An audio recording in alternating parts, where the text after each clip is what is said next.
Have you ever clicked I agree on a website or agreed to a deal without really thinking about it?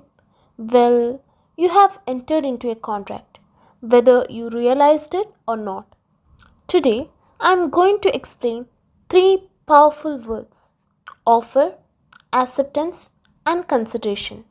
The pillars that make all contracts valid and enforceable. Trust me, they are more interesting than you think. Offer, the first step in a contract. An offer is like a proposal or a promise made by one person to another, signaling that they are ready to be bound by the agreement once accepted. Key points about an offer: it must be clear, definite, and unambiguous. A vague offer won't work in contract law. Offers can be revoked or changed, but once accepted, they can't be easily undone. The offer must be communicated. If someone doesn't know about the offer, they can't accept it. Imagine you say, I will sell you my bike for 5000 rupees. That's a clear offer. The person on the other end can either accept or reject the offer. The term invitation to trade often confuses people. This is not an offer. It's just an invitation for someone to make an offer. Think of items in a shop. When you see a price tag, that's not an offer to sell. It's an invitation to make an offer. In Pharmaceutical Society versus Boots, the court decided that putting products on a shelf was an invitation for you to offer money for them, not a binding offer from the store to sell them to you.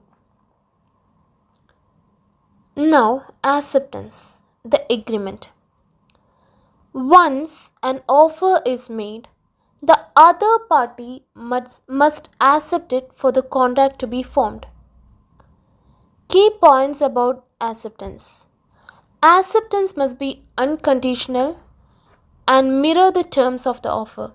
If you change anything, it's considered a counter offer, not acceptance. It must be communicated. Silence doesn't count unless previously agreed. The acceptance must be communicated in the manner specified by the offerer. Example, if the offer says, call me to accept, emailing won't count. You say, I accept your offer to buy the bike for 5000 rupees. That's clear and matches the terms of valid acceptance. Acceptance can also happen through actions, like when you start paying for something or when you start performing your part of the agreement, like starting work after agreeing to an employment contract. In Feldhaus versus Bindley, an uncle said, if I don't hear from you, I will assume you agree. The nephew didn't respond, and the court ruled silence doesn't equal acceptance. Next is consideration, the price of the promise. Consideration is what makes the contract legally binding.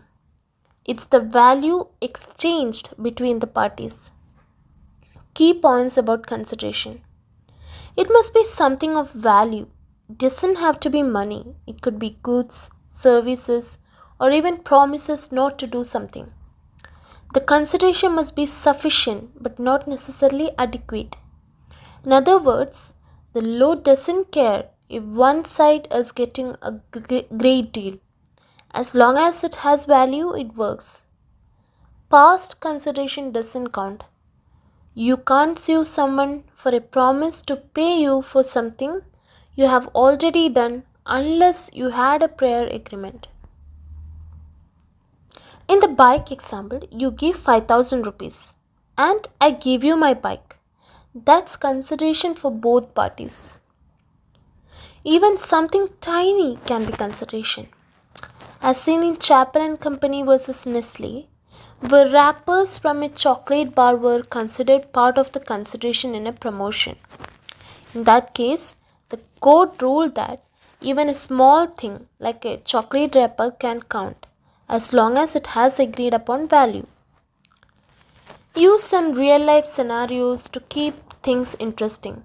Here are some quick examples to explain offer, acceptance, and consideration. Think about ordering food online.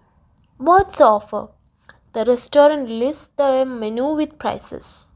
Acceptance, you click order now. Consideration, you pay for the food. Now think about buying a concert ticket. What's the offer? The ticket seller offers a ticket for 2000 rupees. Acceptance, you buy it. Consideration, the price you pay for the experience of the concert.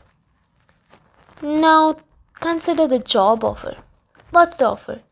An employer offers a job at 50,000 rupees per month. Acceptance, you agree to the job offer. Consideration, the work you do in exchange for the salary.